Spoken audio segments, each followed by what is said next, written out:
अभी एसआईआर चल रहा है और एसआईआर उत्तर प्रदेश के साथ साथ कई अन्य राज्यों में भी ये एसआईआर लागू है। बहुत सारे लोग परेशान हैं कि एसआईआर का फॉर्म जो मिला हुआ है, जिसको हम गणना प्रपत्र कहते हैं, उसको भरने में बहुत सारे लोगों को जो है समस्या हो रही है। तो इसीलिए सोचा कि आज उनके लिए एक वीडियो बना दूं ताकि सभी लोग अपना जो है फॉर्म भर सकें। तो हम फॉर्म में आपके पास दिखा रहे हैं, ऐसा फॉर्म आपको मिला होगा। ऐसा ये गणना प्रपत्र है और इस गणना प्रपत्र को आपको कैसे भरना है, जो बातें मैं बताऊंगा उसको ध्यान से आपको क्या करना है, ध्यान से रखना है और उसी के हिसाब से आपको जो ये फॉर्म भरना है। ठीक है। जैसे किसी का फॉर्म है और इस फॉर्म में आप देखिए, ये जो ऊपर कॉलम आपको दिख रहा है, ये यहाँ पर जो डिटेल भरा जाएगा, ये जिसका फॉर्म है उसका डिटेल यहाँ पर भरा जाएगा। अब यहाँ पर डिटेल जो भरा जाएगा किसके हिसाब से भरा जाएगा, आप यहाँ पर डिटेल अपने आधार के हिसाब से भी भर सकते हैं। ठीक है।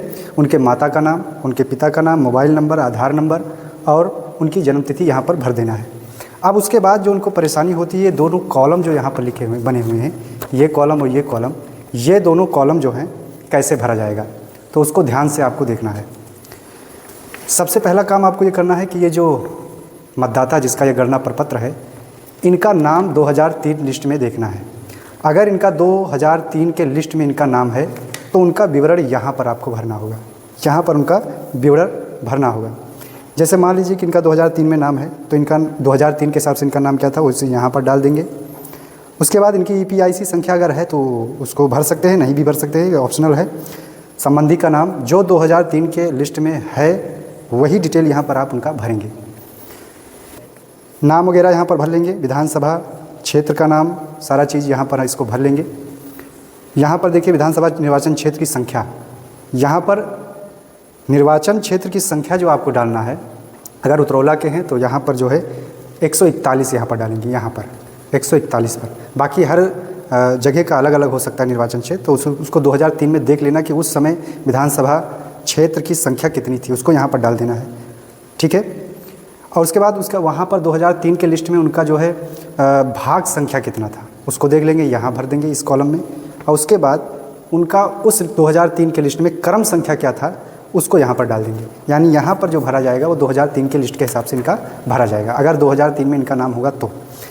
अब मान लीजिए इनका 2003 में लिस्ट में नाम नहीं है, तब क्या होगा, तो देखा जाएगा क्या इनके पिताजी का या इनके माताजी का या इनके दादा का या इनकी दादी का 2003 के लिस्ट में इनका नाम है या नहीं है, इनके पिताजी का, इनके माताजी का, इनके दादी जी का, इनके दादाजी का। अगर है तो वो वाला डिटेल आप ये जो दूसरा कॉलम है इसमें भरेंगे। ठीक है। 2003 लिस्ट लेंगे और इनके दादा का या माता का या दादी का या दादा का यहाँ पर उनका विवरण भरा जाएगा। ठीक है। सेम चीज़ वही है, भाग संख्या डालेंगे और क्रम संख्या डालेंगे, विधानसभा निर्वाचन क्षेत्र की संख्या डालेंगे और इस फॉर्म को भरकर उनको दे देना है। अब तीसरी बात यह है कि मान लीजिए कि इनका जो है